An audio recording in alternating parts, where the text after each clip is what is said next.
నమస్తే, good morning, అందరికీ శుభోదయం. న్యూస్ టాప్ మార్నింగ్ హెడ్లైన్స్ కి స్వాగతం. ఆంధ్రప్రదేశ్ ప్రధాన దినపత్రికల్లో వచ్చిన ముఖ్యాంశాలని ఒకసారి చూద్దాం. ముఖ్యంగా ఆంధ్రజ్యోతి వార్తా పేపర్లో ప్రధాన బ్యానర్ ఐటమ్ గా వచ్చిన న్యూస్ ని చూస్తే కనుక, సమాజ సేవకు అంకితం కావాలి, మనుషులు లేకున్నా వారి ఆశయాలు కొనసాగాలి, ఎన్టీఆర్ ట్రస్ట్ బసవతారకం ఆసుపత్రి శాశ్వతం, యుఫోరియా మ్యూజికల్ నైట్ లో సీఎం చంద్రబాబు, నా వంతుగా 50 లక్షల రూపాయలు విరాళం ఇస్తున్న పవన్, ప్రజలకు అండగా ఎన్టీఆర్ ట్రస్ట్ మంత్రి లోకేష్, అమరావతిలో తలసేమియా సెంటర్ బాలకృష్ణ, అందరూ రక్తదానం చేయాలి నారా భువనేశ్వరి. సో సమాజ సేవకు అంకితం కావాలి అని చెప్పేసి అయితే కనుక పిలుపునిచ్చారు డిప్యూటీ సీఎం అవ్వచ్చు. సో నిన్న ఏదైతే కనుక తలసేమియా బారిన పడ్డ పిల్లల కోసం అమౌంట్ కలెక్ట్ చేయడానికి స్వచ్ఛందంగా తమనైతే కనుక ఒక మ్యూజికల్ నైట్ ఏర్పాటు చేశారు. ఆ మ్యూజికల్ నైట్కి సీఎం, డిప్యూటీ సీఎం, అలాగే సీఎం గారి వైఫ్ భువనేశ్వరి వీళ్ళందరూ వెళ్ళడం జరిగింది. సో అక్కడ మాట్లాడుతూ ముఖ్యంగా సమాజ సేవకు అంకితం కావాలి అని చెప్తున్నారు. అలాగే మనుషులు లేకపోయినా సరే వారి ఆశయాలు కొనసాగాలి. సో ఎన్టీఆర్ ట్రస్ట్ ప్రజలకు అంటే అండగా ఉంటుంది. అలాగే అమరావతిలో అయితే కనుక తలసేమియా సెంటర్ ఏర్పాటు చేస్తామని బాలకృష్ణ చెప్పడం జరిగింది. ఇక అందరూ రక్తదానం చేయాలని చెప్పేసి భువనేశ్వరి చెప్పారు. ముఖ్యంగా దీనికైతే కనుక 50 లక్షలు అంటే యుఫోరియా మ్యూజికల్ నైట్లో సీఎం చంద్రబాబు అక్కడ 50 లక్షల విరాళం ఇస్తున్నా అని చెప్పేసి పవన్ కళ్యాణ్ అయితే కనుక చెప్పారు. సో బాగానే ఉంది, ఇవ్వాల్సిన అవసరం కూడా ఉంది 50 లక్షలు విరాళము. ఎందుకంటే కనుక ఇటువంటి కార్యక్రమాలకు అమౌంట్ విరాళంగా ఇవ్వడంలో అది చాలా మంచి పని అని చెప్పుకోవచ్చు. అయితే ఇక్కడ ఒకటి చూసుకుంటే కనుక మనం గత కొద్ది రోజుల నుంచి చూస్తూనే ఉన్నాం, మాటలు మాత్రం బాగా చెప్తారు, కోటలు దాటుతాయి మాటలు, బట్ వాటిని అమలులో చూపించడంలో అయితే కనుక విజయం సాధించలేదని చెప్పొచ్చు. ఎందుకంటే ప్రజలు ఇదే చర్చించుకుంటున్నారు. ప్రతి మీటింగ్లో, ప్రతి సమావేశంలో లేదా ఒక సమీక్ష నిర్వహించినా సరే ఇన్ని మాటలు చెప్తారు, దాంట్లో ఏదైనా సరే పర్ఫెక్ట్గా పూర్తిగా ఇంప్లిమెంట్ చేసిందా ప్రభుత్వం? ఇదే ఇప్పుడు ముఖ్యంగా గ్రామాల్లో నడుస్తున్న చర్చ అయితే కనుక ప్రజల్లో. కావాలంటే కనుక సో ఎవరైతే సీఎం ఇప్పుడు కూటమి ప్రభుత్వం రాష్ట్రంలో ఉన్నది, అంటే 3 పార్టీలతో కలిసి ఏర్పాటైన ప్రభుత్వం. సో ఎవరో ఒకరు, ముఖ్యంగా ఎక్కువ సీట్లు టీడీపీకే ఉన్నాయి కాబట్టి టీడీపీ కార్యకర్తలు ఉంటారు లేదా ఎమ్మెల్యేలు ఉంటారు. వారి నియోజకవర్గాల్లో ప్రజల్ని ఎంక్వైరీ చేసినా కూడా, ప్రజల్ని వాళ్ళ ఒపీనియన్స్ అడిగినా కూడా వాళ్ళే చెప్తారు ఆ ప్రభుత్వ పాలన ఎలా ఉంది, అంటే మీరు చెప్తున్న దానికి వాటిని ఫీల్డ్లో అమలు చేయడానికి ఎంత వ్యత్యాసం ఉంది అన్నది ప్రజలే చెప్తారు. సో ప్రజలకే ఇలాంటి అభిప్రాయం ఏర్పడింది అంటే కనుక సో ప్రభుత్వం మీద విశ్వాసం కోల్పోయే అవకాశం అయితే ఎక్కువ ఉంది. కాబట్టి ప్రభుత్వం ఇప్పటికైనా సరే ఏదైతే మాటలు చెప్తున్నారో దాన్ని ఇంప్లిమెంటేషన్లో చూపించండి. అంతేకాని ఎంతసేపు మాటలు చెప్పి వదిలేయడం కాదు. మీరు మాటలు చెప్పకపోయినా పర్వాలేదు, చేసే పని చేస్తే కనుక అప్పుడు ప్రజలు ఆటోమేటిక్గా మీ పైన, అంటే ప్రభుత్వం ఏ ప్రభుత్వం ఉన్నా సరే వారిపైన విశ్వాసం పెరుగుతుంది. ఇంకా ప్రభుత్వానికి అండగా ఉంటారు ప్రజలు కూడా. సో మొత్తానికి అయితే కనుక మ్యూజికల్ నైట్లో అయితే కనుక ఏదైతే తలసేమియా బాధితుల కోసం కండక్ట్ చేశారో ఈ తలసేమియా మ్యూజికల్ నైట్లో పాల్గొనడం జరిగింది. సీఎం అయితేనే, డిప్యూటీ సీఎం, అలాగే లోకేష్, బాలకృష్ణ తదితరులంతా పాల్గొన్నారు. సో అక్కడ 50 లక్షల విరాళం అయితే కనుక ప్రకటించారు డిప్యూటీ సీఎం. మొత్తానికి తీర్థయాత్రలు పూర్తి చేసుకొని వచ్చారనుకుంటాను. ఇక్కడ ఫోటోలో అయితే కనుక సీఎం చంద్రబాబు అలాగే డిప్యూటీ సీఎం పవన్ కళ్యాణ్ ఇద్దరు ఉన్నారు. సో అలాగే ఎన్టీఆర్ ట్రస్ట్ బసవతారకం ఆసుపత్రి అయితే కనుక శాశ్వతంగా నిలిచిపోతాయి. ఎన్టీఆర్ ట్రస్ట్ ఏదైతే ఉందో అది ప్రజలకు అండగా ఉంటుందని చెప్పి కూడా లోకేష్ చెప్పడం జరిగింది. మరో న్యూస్ చూసుకుంటే కనుక, నేతలు నేల విడిచి సాములు చేస్తున్నారు.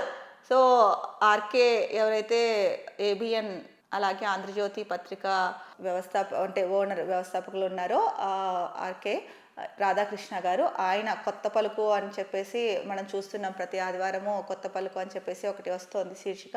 దాంట్లో ఆయన ముఖ్యంగా ఇచ్చింది ఏంటంటే కనుక, చెప్తున్నది ఏంటంటే, నేతలు నేల విడిచి సాము చేస్తున్నారంట. అంటే అధికారంలోకి వచ్చిన వారు, ముఖ్యంగా ప్రాంతీయ పార్టీల అధినేతలు తమ చుట్టూ ఇరుపత్రాలు ఏర్పాటు చేసుకొని ప్రజల మనోభావాలను తెలుసుకునే ప్రయత్నం చేయరు. ఎవరెవరితోనో సర్వేలు చేయించుకొని అంతా బాగుందని తమను తాము మోసం చేసుకుంటున్నారు అని చెప్పేశారు. అలాగే 2019లో చంద్రబాబు ఓడిపోవడానికి కానీ, ఆ తర్వాత కేసీఆర్, తర్వాత జగన్మోహన్ రెడ్డి, వీళ్ళంతా ఓడిపోవడానికి స్పష్టమైన కారణాలు ఉన్నాయి. ఆ కారణాలు ప్రజలందరికీ తెలుసు అని కూడా చెప్తున్నారు. ఇంకా ముఖ్యంగా 2019కి ముందు చంద్రబాబు పాలనలోని వాసనలు ఇప్పుడు కూడా వస్తున్నాయి అన్నది తెలుగుదేశం పార్టీ కార్యకర్తల అభిప్రాయంగా ఉంది. ఏఐ అంటే ఏమిటో 90% ప్రజలకు తెలియదు, వాటి వల్ల కలిగే ప్రయోజనాలు ఏమిటో అంతకంటే తెలియదు. 90% పైగా ప్రజలకు తెలియని అంశాన్ని పదే పదే వల్ల ప్రయోజనం ఏంటో ఆయనకే తెలియాలి. అలాగే బటన్లు నొక్కి డబ్బులు పంచితే చాలు, తాను ఏం చేసినా ప్రజలు పట్టించుకోరని జగన్ భావించారు.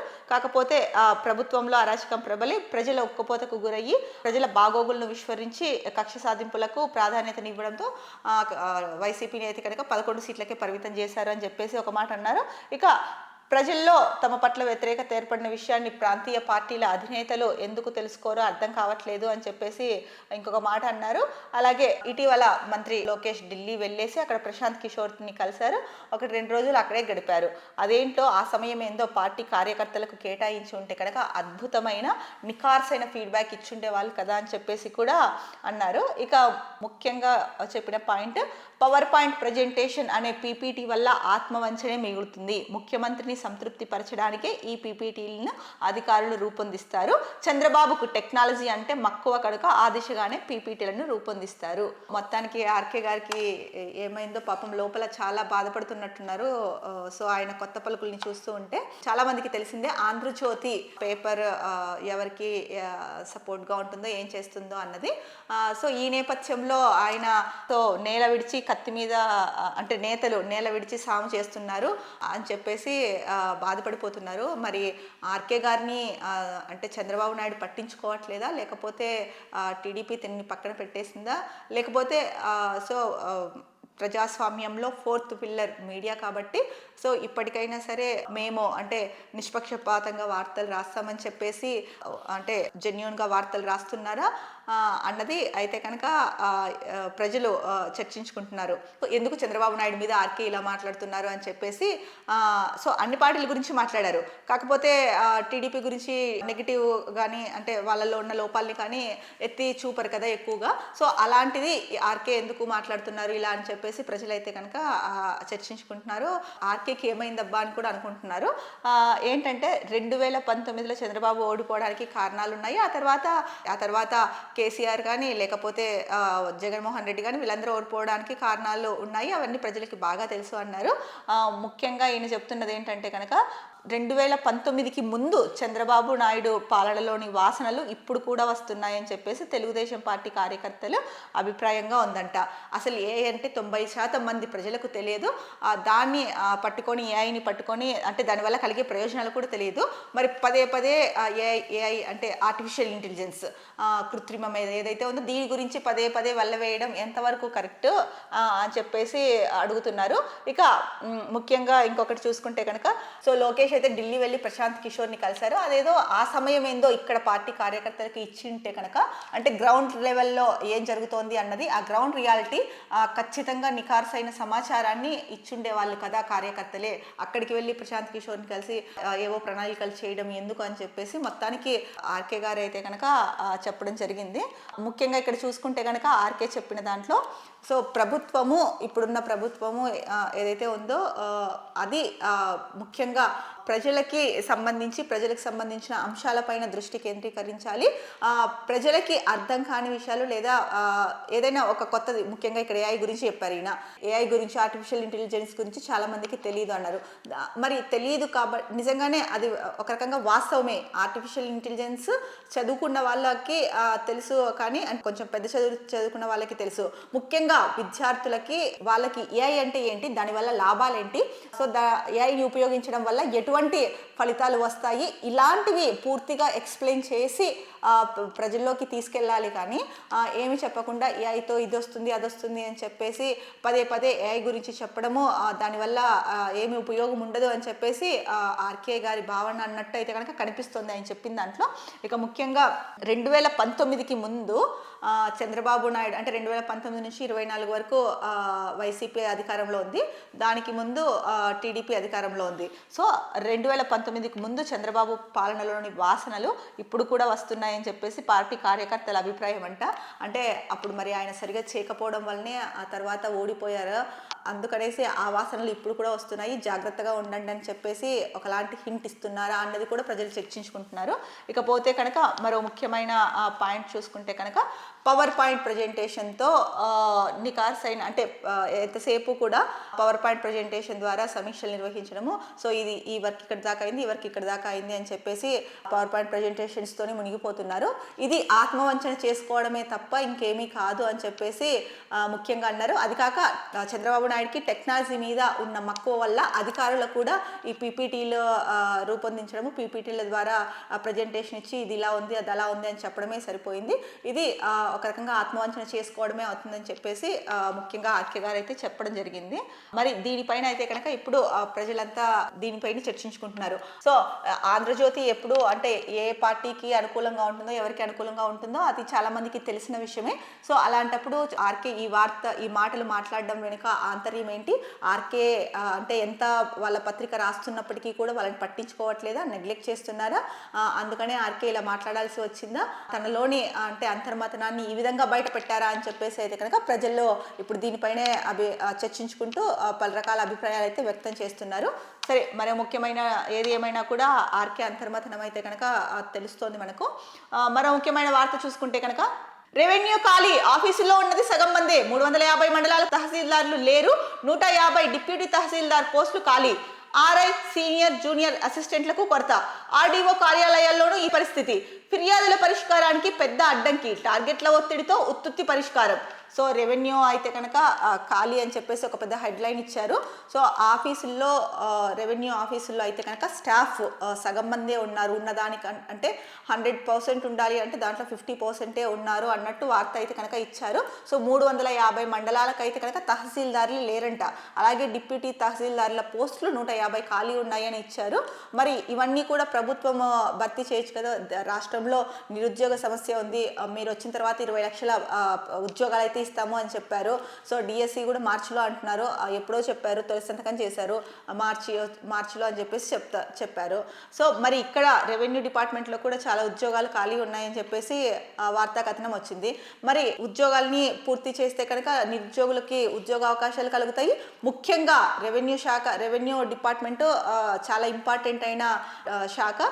మరి ఇలాంటి దాంట్లో స్టాఫ్ ఎక్కువ మంది లేకపోవడం వల్ల ఉన్న ఉద్యోగుల మీద ఒత్తిడి ఎక్కువయ్యి వాళ్ళకి వచ్చే కంప్లైంట్స్ ఎక్కువ రావడం వల్ల దానిపైన పూర్తి స్థాయిలో వాళ్ళు వాటికి సంబంధించి పరిష్కార మార్గం ఏదైతే చెప్తారో అది పూర్తి స్థాయిలో చేయలేక ఆ ఒత్తిడితో టైం అయిపోతుంది, డెడ్ లైన్ లోపల ఇచ్చేయాలి అన్నది ఒకటి, లేదంటే ఎక్కువ రోజులు వాళ్ళ దగ్గర పెండింగ్లో ఉన్నాయి అన్న ఇది వస్తుందన్న ఉద్దేశం ఒకటి. దీంతో ఎక్కువగా రెవెన్యూ శాఖలో ఉన్న అధికారుల పైన అయితే కనుక ఒత్తిడి ఎక్కువైపోయి వాళ్ళు సో ఏదో ఒకటి అని చెప్పేసి పరిష్కారం ఇచ్చేస్తున్నారు, ఉత్తుత్తి పరిష్కారం అని చెప్పేసి ఇచ్చారు ప్రధానంగా. సో మరి ఇది రెవెన్యూ శాఖ ఎంత ముఖ్యమైనదో అది అందరికీ తెలిసిందే. మరి అలాంటి రెవెన్యూ శాఖలో 350 మండలాల్లో అయితే తహసీల్దార్లే లేరు, ఇక 150 అయితే కనుక పోస్టులు ఖాళీ ఉన్నాయి, డిప్యూటీ తహసీల్దార్ పోస్టులు ఖాళీ ఉన్నాయి. మరి నిరుద్యోగ సమస్య ఉన్నప్పుడు ఈ పోస్టులను భర్తీ చేయాల్సిన అవసరం ఉంది, భర్తీ చేసేయాలి కూడా. గవర్నమెంట్ ఎందుకు టైం తీసుకుంటుందో మరి వాళ్ళకి తెలియాలి. ఇక ముఖ్యంగా ఉన్న సగం మంది రెవెన్యూ అంటే 100 మంది పని చేయాల్సిన చోట 50 మంది చేస్తూ ఆ 100 మంది చేసేది 50 మంది మీదకి వేసి టార్గెట్లు పెట్టేసి ఈ టైం లోపల అయిపోవాలి అని చెప్తే వర్క్లో క్వాలిటీ కూడా తగ్గుతుంది. వాళ్ళు కూడా సరే ఏదో ఒకటి చేసేద్దాము అని చెప్పేసి ఆ ఒత్తిడి తట్టుకోలేక పూర్తి స్థాయిలో అంటే సమగ్రమైన పరిష్కారం చూపించకుండా ఏదో నామకే వాస్తన్న పరిష్కారం చూపించే అవకాశం ఎక్కువగా ఉంది. సో దానికి సంబంధించి ప్రధానంగా ఇక్కడ న్యూస్ ఇచ్చారు. ఇక్కడ కూడా అదే చెప్తున్నారు, టార్గెట్ల ఒత్తిడితో ఉత్తుత్తి పరిష్కారం అని చెప్పేసి.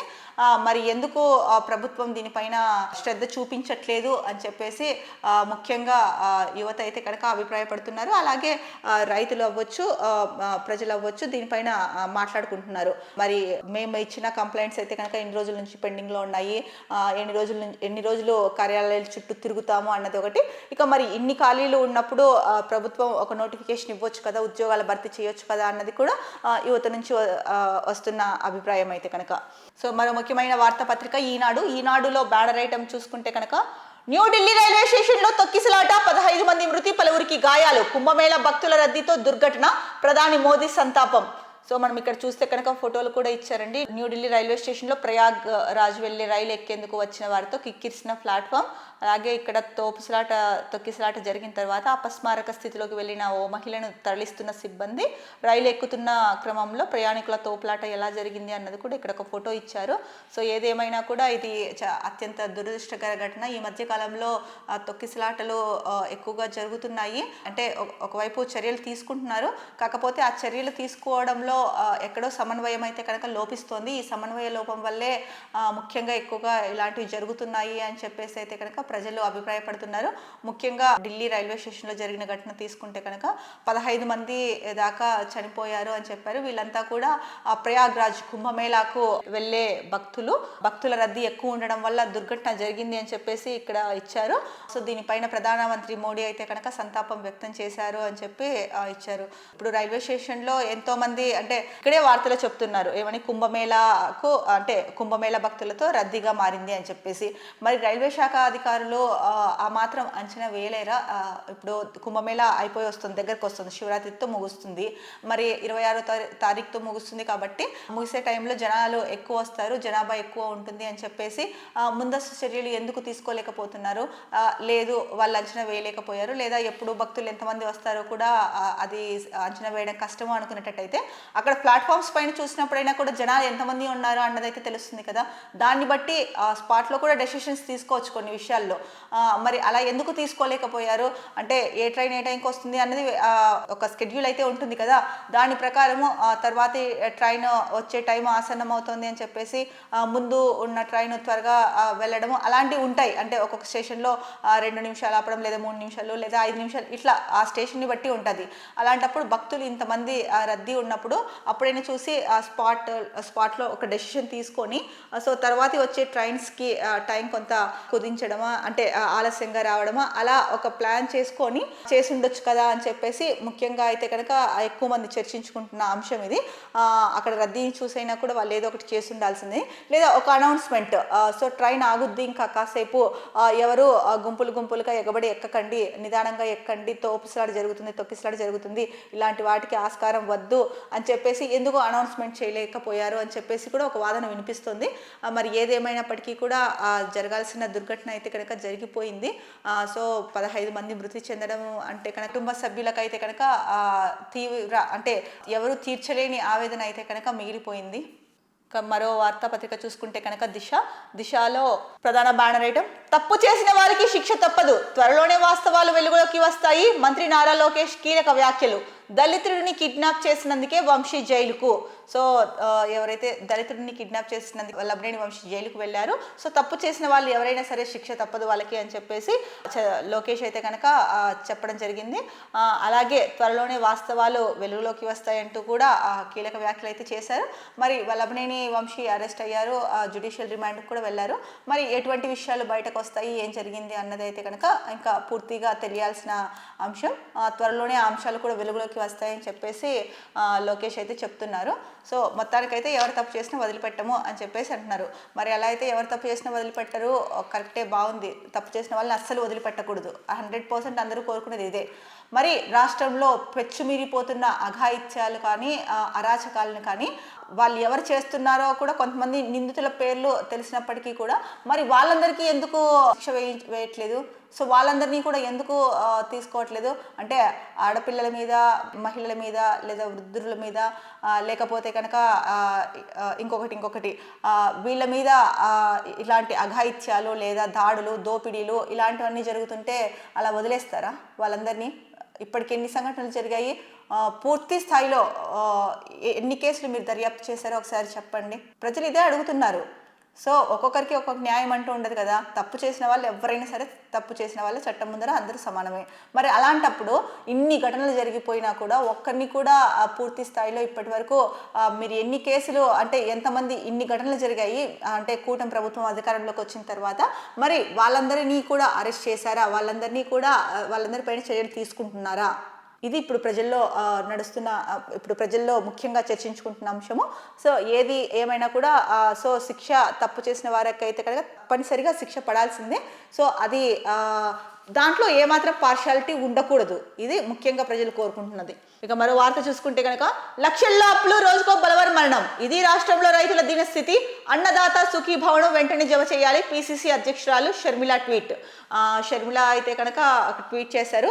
ఏదైతే కనుక కూటమి ప్రభుత్వం అధికారంలోకి రాకముందు అంటే మేనిఫెస్టోలో చెప్పిందో అన్నదాత సుఖీభవ కూడా జమ చేస్తామని చెప్పేసి, మరి అన్నదాత సుఖీభవ అయితే కనుక ఇప్పటి వరకు ఆ పథకం గురించి పట్టించుకోలేదు, అమౌంట్ జమ చేయడం లేదు, అంటే రైతులకి సపోర్ట్ అయితే కనుక ఇవ్వలేదు అని చెప్పేసి రైతులు అభిప్రాయపడుతున్నారు. దీనికి సంబంధించి షర్మిల ట్వీట్ చేశారు. లక్షల్లో అప్పులు పేరుకుపోయి రైతులలో అయితే కనుక రోజుకో బలవన్ మరణం జరుగుతోంది. రైతుల పరిస్థితి ఈ విధంగా ఉంది.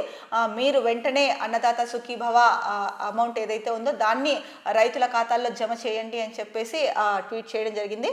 మరి అన్నదాత సుఖీభవాని అంటే జూన్లోగా అయితే కనుక మేము చెప్పిన హామీలు ఉన్నాయో అవన్నీ పూర్తి చేస్తామని చంద్రబాబు నాయుడు చెప్పారు. మరి ఈ నేపథ్యంలో అన్నదాత సుఖీభవ ముఖ్యంగా మనం చెప్పుకుంటూనే ఉన్నాం. ఎవరు చూసినా ఎప్పుడు చూసినా ఎక్కడ చూసినా రైతే రారాజు, రైతే వెన్నెముక, దేశానికి రైతు లేకపోతే ఉండదు అంటారు. కానీ రైతుకి ఇచ్చే స్థానం మాత్రం ఎక్కడో ఆఖరణ చివరిలో ఇస్తున్నారు రైతుకి. అదేనా మీరు ఇచ్చే గౌరవం రైతులకి? అది కేంద్ర ప్రభుత్వం అవ్వచ్చు, రాష్ట్ర ప్రభుత్వం అవ్వచ్చు, ఎవరైనా అవ్వచ్చు. రైతులు ఎప్పుడూ ప్రథమ స్థానంలో అగ్రస్థానంలో ఉండాలి. వారు లేకపోతే ప్రజలు లేరు, ప్రజల మనుగడ లేదు. అలాంటి రైతుకి ఇచ్చే వాల్యూ ఇదేనా? అన్నదాత సుఖీభవలో ఎందుకు అన్నదాత సుఖీభవ ఇంత లేట్ చేస్తున్నారు? అంటే మీకు రైతుల పైన నిర్లక్ష్యం ఉందా? మీకు రైతుల గురించి తెలుసు కదా. అంటే రైతులు పడే కష్టాలు, అంటే ఆరుగాలం శ్రమించి పంట పండించినా కూడా సరైన ధర లేక నష్టపోతున్న రైతులు చాలా మంది ఉన్నారు. ఒకవేళ రేట్లు ఉన్నా కూడా దిగుబడి రాక నష్టపోతున్న రైతులు ఉన్నారు. అకాల వర్షాలు వచ్చి పంట నష్టపోతున్న రైతులు ఉన్నారు. ఇలా ఇన్ని కష్టాలు పడుతున్న రైతుల గురించి మీకు ఏమాత్రమే కానీ కొంచెమైనా కూడా బాధ లేదా? రైతే కదా అన్నం పెడుతున్నది దేశానికి. మరి అలాంటి రైతన్నల కోసం ఒక స్కీమ్ అని చెప్పేసి దాన్ని కూడా మీరు ఇంకా ఇంప్లిమెంట్ చేయకోకుండా ఇన్ని రోజులు తాస్తారం చేస్తున్నారంటే అంటే రైతులకి మీరు ఇచ్చే విలువ ఏంటి? దీన్ని ఏ విధంగా చూడాలి? రైతులందరూ దీని గురించి చాలా మనోవేదన వ్యక్తం చేస్తున్నారు. దీని గురించి కూడా చర్చించుకుంటున్నారు. మీరు ఏదైతే కనుక రాష్ట్ర ప్రభుత్వం ఉందో మీరు ఇచ్చిన హామీలు ఏవైతే ఉన్నాయో వాటిని వెంటనే ఇంప్లిమెంట్ చేయాల్సిన అవసరం ఉంది. 8 నెలలు అయిపోతుంది కూటమి ప్రభుత్వం వచ్చి, ఇంకా పెండింగ్లో ఉండడం ఏంటండి అసలు? ముందు రైతుల మీద దృష్టి సారించండి. ఇప్పుడు ఎంతసేపు పరిశ్రమలు ఒకటి వచ్చి పరిశ్రమలు పెడితేనే రాష్ట్రం అభివృద్ధి చెందదు. రాష్ట్రం సుస్థిర అభివృద్ధితో ఉండాలంటే రైతు సంక్షేమం చాలా ముఖ్యం. సో అన్ని వర్గాలు సంతోషంగా ఉండి ముందుకు వెళ్తేనే ఆ రాష్ట్రం సుభిక్షంగా ఉంటుంది. ఏదైతే రైతుల కోసం మీరు అన్నదాత సుఖీభవ అన్నారో దాన్ని అయితే కనుక వెంటనే ఇంప్లిమెంట్ చేయండి అని చెప్పేసి షర్మిల అయితే ట్వీట్ చేశారు. సో మరో ముఖ్యమైన వార్త చూసుకుంటే కనుక తుళ్లూరులో క్యాన్సర్ ఆసుపత్రి 8 నెలల్లో ఏర్పాటు చేస్తాం. సీనియర్ నటుడు ఎమ్మెల్యే బాలకృష్ణ వెల్లడి. హైదరాబాద్ బసవతారకం హాస్పిటల్లో ఆంకాలజీ యూనిట్ ప్రారంభం. సో ఇప్పుడు మనకి హైదరాబాద్లో అయితే కనుక Basavatarakam Anglo Indian cancer hospital ఉంది. సో అలాగే ఆంధ్రప్రదేశ్లో కూడా తుళ్లూరులో క్యాన్సర్ ఆసుపత్రి ఏర్పాటు చేస్తాము 8 నెలల్లో అని చెప్పేసి బాలకృష్ణ చెప్పారు. నిజంగా ఇది ఏపీ ప్రజలకు ఒక గుడ్ న్యూస్ అనే చెప్పొచ్చు. ఎందుకంటే కనుక బసవతారకం క్యాన్సర్ ఆసుపత్రి ఎంతమందికి సేవలు అందిస్తోందో అందరికీ తెలిసిందే. సో ఈ నేపథ్యంలో ఆంధ్రప్రదేశ్లో కూడా ఈ హాస్పిటల్ని ఏర్పాటు చేయడం నిజంగా చాలా మంచి నిర్ణయం బాలకృష్ణ గారు తీసుకున్నది. అది కూడా త్వరితగతిని ఏర్పాటు చేస్తారు, 8 నెలల్లోనే ఏర్పాటు చేస్తారు అని ఇచ్చారు. అంటే త్వరితగతిని పూర్తి అవుతుంది అనేసి మనకు తెలుస్తోంది. ఇక అలాగే హైదరాబాద్లోని బసవతారకం హాస్పిటల్లో అయితే కనుక ఆంకాలజీ యూనిట్ని కూడా ప్రారంభించారు అని చెప్పేసి ఇచ్చారు. సో ఏది ఏమైనా కూడా మరో 8 నెలల్లో తుళ్లూరులో బసవతారకం క్యాన్సర్ హాస్పిటల్ అయితే కనుక ఏర్పాటు అవుతుందని చెప్పేసి మనకి ఇక్కడ ప్రధానంగా తెలుస్తుంది. ఇక మరో ముఖ్యమైన వార్త చూసుకుంటే కనుక పిల్లల ఇన్స్టాపై ఇక పెద్దల నిఘా. 16 ఏళ్లలోపు వారి కోసం టీన్ ఇన్స్టా అకౌంట్స్. ఇండియాలో కొత్తగా ప్రవేశపెట్టిన మెటా డిఫాల్ట్ సెట్టింగ్స్ మార్చాలంటే పేరెంట్స్ పర్మిషన్ మస్ట్. ఓకే, ఏదైతే పిల్లలు ఇన్స్టాగ్రామ్లో ఎక్కువసేపు టైం కేటాయిస్తూ ఇన్స్టాలోనే ఉండిపోతున్నారో అలాంటి వాళ్ళ కోసం మెటా ఒక ఆప్షన్ అయితే తీసుకొచ్చింది. ఏంటంటే కనుక 16 ఏళ్లలోపు పిల్లల కోసం అయితే కనుక టీన్ ఇన్స్టా అకౌంట్స్ అయితే కనుక తీసుకొచ్చింది. ఇది ముఖ్యంగా ఇండియాలో ప్రవేశపెడుతోంది మెటా. దాంట్లో డిఫాల్ట్ సెట్టింగ్స్ మార్చాలంటే మాత్రం పేరెంట్స్ పర్మిషన్ ఖచ్చితంగా ఉండాలి. సో ఆ విధంగా మెటా అయితే కనుక ఒక ఆప్షన్ తీసుకొచ్చింది. ఇది నిజంగా పిల్లలపైన ఎక్కువ లేకపోతే ఈ కాలం పిల్లలు చూసుకుంటే కనుక ఎక్కువ మంది పిల్లలు ఇన్స్టాగ్రామ్స్, ఫేస్బుక్లు వీటిల్లోనే టైం స్పెండ్ చేసేస్తున్నారు, ఏ మాత్రం ఖాళీ టైం దొరికినా కూడా. సో అటువంటిది లేకోకుండా సో వాళ్ళు ఇన్స్టాలో ఎలాంటివి చూస్తున్నారు, ఏవి చూస్తున్నారు అన్న ఆందోళన ఒకవైపు పేరెంట్స్లో ఉంటుంది. చాలామంది పేరెంట్స్ ఇద్దరు ఉద్యోగాలకు వెళ్ళిపోతారు, ఇంటికి వచ్చిన తర్వాత అంటే ఆ పిల్లల ఫోన్లో పడిపోయి ఏం చేస్తున్నారో అన్నది ఒకవైపు వాళ్ళలో ఆందోళన ఉన్నప్పటికీ కూడా పూర్తి స్థాయిలో కంట్రోల్ చేయడం కష్టమవుతుంది కొన్నిసార్లు. సో ఈ నేపథ్యంలో మెటా తీసుకొచ్చిన ఈ ఆప్షన్ అయితే కనుక చాలా ఉపయోగకరం అని చెప్పుకోవచ్చు. ఇక మీది వృత్తి కాదు, సామాజిక బాధ్యత. సమాజానికి ధైర్యం ఇచ్చేవారు పోలీసులు, ప్రజలకు న్యాయం చేసేవారు న్యాయవాదులు. నేర న్యాయ విచారణపై అవగాహన సదస్సులో హోంమంత్రి అనిత. సో నేర న్యాయ విచారణపై అవగాహన సదస్సు నిర్వహించారు. అందులో అనిత మాట్లాడుతూ పోలీసుల్ని ఉద్దేశించి సో మీరు చేస్తున్నది వృత్తి కాదు, మీది వృత్తి కాదు, అది ఒక సామాజిక బాధ్యత అని చెప్పేసి ఆవిడ అభిప్రాయపడ్డారు. దానికి సంబంధించిన వార్త ఇచ్చారు. ఇక మరో ముఖ్యమైన వార్తాపత్రిక సాక్షిలో చూస్తే కనుక కప్పం కడితేనే మైనింగ్, నిబంధనలకు పాతర, కూటమి నేతల జాతర. రాష్ట్ర వ్యాప్తంగా అనేక చోట్ల నిలిచిపోయిన గనుల తవ్వకాలు. 50% తగ్గిన గనుల శాఖ ఆదాయం. బినామీలకు ఖనిజాన్ని విక్రయిస్తామంటేనే లీజులు, లేకపోతే ఎంత బతిమిలాడినా అనుమతి నిరాకరణ. న్యాయస్థానాన్ని ఆశ్రయించిన మైనింగ్ ఫెడరేషన్, కోర్టు ఆదేశించిన లీజులు మంజూరు చేయని కూటమి ప్రభుత్వం. టీడీపీ అక్రమార్కులకు మాత్రం పచ్చ జెండా. నెల్లూరులో అడ్డగోలుగా క్వాడ్స్ మైకా దోపిడీ. ముఖ్య నేత అండతో చక్రం తిప్పుతున్న ఓ ఎంపీ, ముఖ్య నేతకు ఏటా 600 కోట్లు ఇచ్చేలా ఒప్పందం. అదే తరహాలో సైదాపురం వద్ద పరిశ్రమ ఏర్పాటుకు యత్నం. ఇందులోనూ ముఖ్య నేతకు 50% వాటా. ప్రకాశం, శ్రీకాకుళం జిల్లాలో గ్రానైట్పై టీడీపీ నేతల పెత్తనం. సో రాష్ట్రంలో గనులు ఏవైతే ఉన్నాయో అవన్నిటినీ కూడా గుప్పెట్లో పెట్టుకోవడానికి ఒక ముఖ్య నేత సూచన మేరకు అధికారులు టీడీపీ నేతలకు పూర్తిగా సహకరిస్తున్నారని చెప్పేసి సాక్షిలో అయితే ప్రధానంగా వార్త ఇచ్చారు. అంటే కప్పం కడితేనే మైనింగ్, నిబంధనలు అయితే ఏవి పాటించట్లేదు, నిబంధనలకి తిరోధకాలు ఇచ్చేశారు, పాత వేసేశారు అని చెప్పేశారు. ముఖ్యంగా ఈ గనులకు సంబంధించి అయితే కనుక కూటమి నేతలదే జాతర. రాష్ట్ర వ్యాప్తంగా అనేక చోట్ల నిలిచిపోయిన గనుల తవ్వకాలు అని ఇచ్చారు. ముఖ్యంగా 50% పైగా గనుల శాఖకి ఆదాయం తగ్గింది. ఎందుకంటే మరి ఒక ముఖ్య నేత ఆ ముఖ్య నేత ఎవరో పేరైతే కనుక చెప్పలేదు. ఆయన కనసనల్లోనే ఇవన్నీ జరుగుతున్నాయి, ఆయనే చక్రం తిప్పుతున్నారు. సో ఏటా ఆయనకి 600 కోట్లు ఇచ్చేలాగా, ఆ ముఖ్య నేతకు ఏటా 600 కోట్లు ఇచ్చేలాగా ఒప్పందం కూడా జరిగింది అని చెప్పేసి ముఖ్యంగా సాక్షిలో ఇచ్చారు. అలాగే బినామీలకు ఖనిజాన్ని ఎవరైతే బినామీలో ఉంటారో వాళ్ళకి ఈ ఖనిజాలని విక్రయిస్తామంటేనే లీజులు ఇస్తున్నారు, లేకపోతే ఎంత బతిమలాడినా కూడా అనుమతులు ఇవ్వట్లేదు. అలాగే న్యాయస్థానాన్ని ఆశ్రయించిన మైనింగ్ ఫెడరేషన్, కోర్టు ఆదేశించినా కూడా లీజులు మంజూరు చేయట్లేదంట కూటమి ప్రభుత్వం. మరి ఇది ఎంతవరకు న్యాయమో కూటమి ప్రభుత్వమే ఆలోచించుకోవాలి. ఎందుకంటే మేము వస్తే అన్యాయానికి, అవినీతికి తావు ఉండదు అని చెప్పేసి మాటలో కోకొల్లలు చెప్పేశారు. మరి ఇది అవినీతి కాదా, అన్యాయం కాదా? దీన్ని ఒకసారి మీరే పునరాలోచించుకోవాల్సిన అవసరం ఎంతైనా ఉంది. సో ఇందాకే మనం చెప్పుకున్నాము, లేకపోతే ప్రజల్లో విశ్వాసం కోల్పోతారని. ఇందులో ఏమాత్రము డౌట్ లేదు. ఇలా అవినీతికి మీరు వంత పాడుతూ వెళ్తూ ఉంటే కనుక, ఈ కథనం ప్రకారము మీరు అవినీతికి వంత పాడుతూ వెళ్తే కనుక నిజంగానే ప్రజల విశ్వాసాన్ని కోల్పోయే అవకాశం అయితే కనుక ఉంది. సో ఏది ఏమైనా రాష్ట్ర ప్రభుత్వం సో ఈ అవినీతి ఏదైతే ఉందో దీనికి అడ్డుకట్ట వేసి అవినీతి రహిత ఆంధ్రప్రదేశ్ని చేయాల్సిన అవసరం అయితే కనుక చంద్రబాబు నాయుడు మీద, అలాగే కూటమి ప్రభుత్వం పైన అయితే కనుక ఉంది. ఇక ముఖ్యంగా దీంట్లో చూసుకుంటే కనుక ఆ ముఖ్య నేత ఎవరైతే ఉన్నారో ఆయనకి 50% అయితే కనుక వాటా ఉంటుందంట. మరి ఎవరు ఆ ముఖ్య నేత ఏంటో సో కూటమి ప్రభుత్వానికే తెలియాలి. సో ఇలా రాష్ట్రంలోని గనులన్నింటినీ తమ గుప్పెట్లో పెట్టుకొని ఆ ముఖ్య నేత చెప్పిన ప్రకారము ఆడిందే ఆట పాడిందే పాట అన్న చందంగా వ్యవహరిస్తే కనుక గనుల శాఖకైతే కనుక ఆదాయం తగ్గిపోతుంది. ఇప్పటికే 50% ఆదాయం తగ్గిపోయిందని కూడా ఇచ్చారు. సర్కార్ లక్ష్యం స్వచ్ఛాంధ్రప్రదేశ్. ముఖ్యమంత్రి చంద్రబాబు, చెత్తతో సంపద సృష్టిస్తున్నాం. ప్రతి నెల 3వ శనివారం స్వచ్ఛాంధ్ర కార్యక్రమం. జనాభాను పెంచేందుకు పిల్లలను కనాలి. ఓకే, ప్రతి శనివారము అయితే కనుక స్వచ్ఛాంధ్ర కార్యక్రమం చేపడతారంట. చెత్తతోనే సంపదను కూడా సృష్టిస్తారు అని చెప్పేసి ఇక్కడ మరి న్యూస్ ఇచ్చారు. అలాగే ప్రతి జనాభాను పెంచేందుకు పిల్లల్ని కనండి అని చెప్పేసి చంద్రబాబు నాయుడు అయితే కనుక చెప్తున్నారు. ముఖ్యంగా సర్కారు ఉద్దేశము స్వచ్ఛాంధ్రప్రదేశ్ అంట. మరి స్వచ్ఛాంధ్రప్రదేశ్ అన్నది ఒక 3వ శనివారం ఒకటి చేస్తే అయ్యేది కాదు స్వచ్ఛాంధ్ర.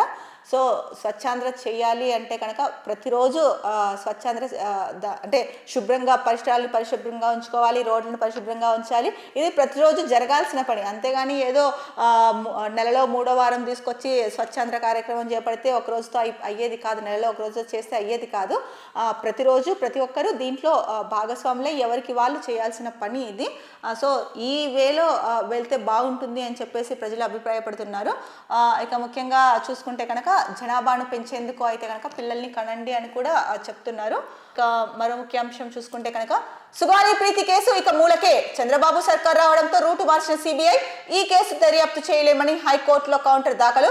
గత చంద్రబాబు పాలనలో రెసిడెన్షియల్ హాస్టల్లో గిరిజన విద్యార్థిని ప్రీతి అనుమానాస్పద మృతి. స్కూల్ యజమాని కుమారులు లైంగిక దాడి చేసి హత్య చేశారని తల్లిదండ్రుల ఆరోపణ. పట్టించుకోని చంద్రబాబు తూతూ మంత్రంగా విచారణ. సిబిఐ దర్యాప్తునకు ఆదేశించిన జగన్ సర్కార్. కుటుంబానికి సాయం చేసి తండ్రికి ఉద్యోగం ఇచ్చిన వైఎస్ జగన్. మళ్లీ చంద్రబాబు రాగానే సిబిఐ యూటర్న్. తగిన వనరులు లేవన్న కారణంతో దర్యాప్తు చేయలేమని వెల్లడి. ఇది ఎంత అన్యాయం అంటే తగిన వనరులు లేవని దర్యాప్తు చేయలేమనేసి చెప్తున్నారు. తగిన వనరులు లేకుండా దర్యాప్తు ఆపేస్తామని చెప్పడం ఏమన్నా కానీ అది రీజన్ కనిపిస్తుంది. రీజన్ లాగా ఒక అమ్మాయిని అంటే వాళ్ళ తల్లిదండ్రులు చెప్తున్నారు, ఆరోపిస్తున్నారు. వాళ్ళ తల్లిదండ్రులు ఏమని ఆరోపిస్తున్నారు? సో స్కూల్ యజమాని కుమారుడే లైంగిక దాడి చేసి హత్య చేశాడనేసి తల్లిదండ్రులు ఆరోపిస్తున్నారు. సో అప్పుడు గత ప్రభుత్వం ఉన్నప్పుడు అయితే కనుక సో ఆ కుటుంబానికి అంటే సుగాలి ప్రీతి హత్య కేసు ఏదైతే ఉందో దానిపైన సిబిఐ ఎంక్వైరీకి ఆదేశించారు. అలాగే ఆ కుటుంబానికి సాయం చేసి సో ఆ అమ్మాయి తండ్రికి అయితే కనుక ఉద్యోగం ఇచ్చారు గత ప్రభుత్వం, వైసీపీ ప్రభుత్వం, వైఎస్ జగన్. సో మళ్ళీ ఇప్పుడు చంద్రబాబు రాగానే ఈ కేసు అయితే కనుక అంటే సిబిఐ యూటర్న్ తీసుకుంది. సో తగిన వనరులు లేవన్న కారణంతో దర్యాప్తు చేయలేమని చెప్పేసి వెల్లడించి, అలాగే ఈ కేసు దర్యాప్తు చేయలేమని హైకోర్టులో కౌంటర్ కూడా దాఖలు చేసిందని చెప్పేసి ఇచ్చారు. మరి ఆడవాళ్ళ జోలికి వస్తే కనుక తాట తీస్తా, నార తీస్తా, తొక్కి చంపుతా, ఇవన్నీ ఎక్కడికి వెళ్ళిపోయాయి? ఆ వ్యక్తి ఎక్కడికి వెళ్ళిపోయారు? ఒక డిప్యూటీ సీఎం ముఖ్యంగా చెప్పాలంటే కనుక డిప్యూటీ సీఎం ఆడపిల్లల జోలికి వస్తే, మహిళల జోలికి వస్తే కనుక వాళ్ళని వదిలిపెట్టే ప్రసక్తే లేదు. వాళ్ళు ఎక్కడున్నా సరే పట్టుకుంటాము. వాళ్ళని మాటలు ఎంత ఘనంగా చెప్పారంటే తొక్కి నార తీస్తాము అన్న అంటే సినిమా డైలాగుల్లాగా చెప్పారు. ఓ అని చెప్పేసి ఊకదంపుడు ఉపన్యాసాల్లో చెప్పారు. మరి ఆచరణలో ఎక్కడ కనిపిస్తున్నాయి అవి? ఒక్క కేసైనా సరే సిన్సియర్గా పట్టించుకొని ఇన్ని జరిగాయి కదా కూటమి ప్రభుత్వం వచ్చిన తర్వాత ఆడపిల్లలపైన అరాచకాలు. మరి వీటిల్లో మీరు ఎన్నిసార్లు చేశారు? మీరు ఏం ఆన్సర్ చెప్తారు ప్రజలకి? మీరే కదా చెప్పింది. చంద్రబాబు నాయుడు కూడా అన్నారు, లోకేష్ అన్నారు చాలా సందర్భాల్లో మహిళల జోలికి వస్తే మేము ఊరినే ఉండము అని చెప్పేసి. మరి ఇప్పుడు సుగాలి ప్రీతి కేసుని ఎందుకు తగిన వనరులు లేవు అని చెప్పేసి ఈ కేసును దర్యాప్తు చేయలేము అని చెప్పేసి సిబిఐ హైకోర్టులో కౌంటర్ దాఖలు చేసింది. దీనిపైన ప్రభుత్వం ఎందుకు నోరు మెదపట్లేదు? సో తగిన వనరులు లేవు అని చెప్పడము అసలు ఎంతవరకు కరెక్ట్? ఒకసారి ఆలోచించండి మీరే. ఇదా మీరు ఆడపిల్లలకు, మహిళలకు, రాష్ట్రంలో మహిళా భద్రతకు ఇచ్చే భరోసా ఇదేనా? ఇది మహిళల్లో తీవ్ర అసంతృప్తి, ఆగ్రహవేశాలకు గురి చేస్తోంది ఈ అంశము. సో మహిళల్లో అయితే కనుక మహిళల్లోనే కాదు సామాన్య ప్రజల్లో సైతం దీనిపైనే చర్చించుకుంటున్నారు. అప్పుడు గతంలో ఇలా జరిగితే ఇప్పుడేంటి దీన్ని దర్యాప్తు చేయలేమని చెప్పేసి సిబిఐ యూటర్న్ తీసుకోవడం ఏంటి అని చెప్పేసి ఆశ్చర్యపోతున్నారు. ప్రజలు ఇదే వ్యక్తం చేస్తున్నారు. మరి పవన్ కళ్యాణ్ అప్పట్లో తొక్కి తాట తీస్తా, నార తీస్తా అన్నాడు. తర్వాత సీఎం చెప్పాడు, లోకేష్ చెప్పారు ఆడపిల్లల జోలికి వస్తే మేము ఊరినే ఉండమని చెప్పేసి అని. మరి ఇప్పుడెందుకు ఆడపిల్లలపైన, మహిళలపైన ఇన్ని జరుగుతున్నా కూడా దేంట్లోనూ కూడా పర్ఫెక్ట్గా ఈ కేసుల్ని సాల్వ్ చేయట్లేదు. అలాగే అంత అంటే ముఖ్యంగా పూర్తిగా దృష్టికి కూడా కేంద్రీకరించలేదు. సో ఇంకొకసారి అలాంటిది జరగకోకుండా, రిపీట్ అవ్వకోకుండా ఉండడానికి కూడా గట్టి చర్యలు అయితే కనుక ఏమీ చేపట్టలేదు అని చెప్పేసి ముఖ్యంగా మహిళలు, రాష్ట్ర ప్రజలు అయితే అభిప్రాయపడుతున్నారు. ఏది ఏమైనప్పటికీ ఇలాంటి కేసెస్ విషయంలో అయితే కనుక రాష్ట్ర ప్రభుత్వం సీరియస్గా ఉండాలి. సీరియస్నెస్గా వర్క్ చేయాల్సిన అవసరం అయితే కనుక ఎంతైనా ఉంది. ఇది ఆంధ్రప్రదేశ్కి సంబంధించిన ప్రధాన వార్తాంశాలు. రేపటి న్యూస్ టాప్ మార్నింగ్ హెడ్లైన్స్లో మళ్ళీ కలుద్దాం. అంతవరకు సెలవు, నమస్కారం. Be happy, stay strong, stay healthy.